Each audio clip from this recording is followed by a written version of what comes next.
рака држам една книга која што ми ја донесе професор Чепрганов, сика Велика Британија и Македонија.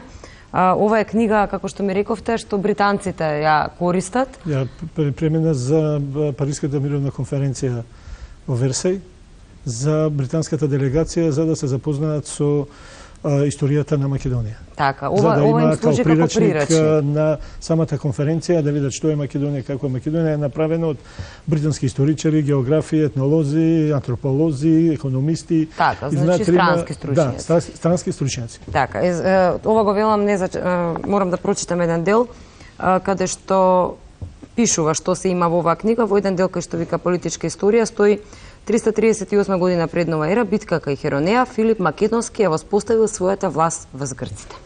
Значи, ова стои во оваа книга, а потоа стои од 336 до 323 година живеел Александар Велики.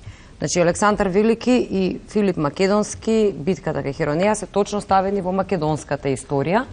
Да, затоа што вакви книги има напишано и за сите балкански држави, има и за Грција, и за Албанија, и за Бугарија, за сите за британската делегација. Меѓутоа во грчкиот дел не постои Александар Македонски, не е ставен таму. Тој е сместен во македонскиот дел. Тој е сместен во македонската историја. Така.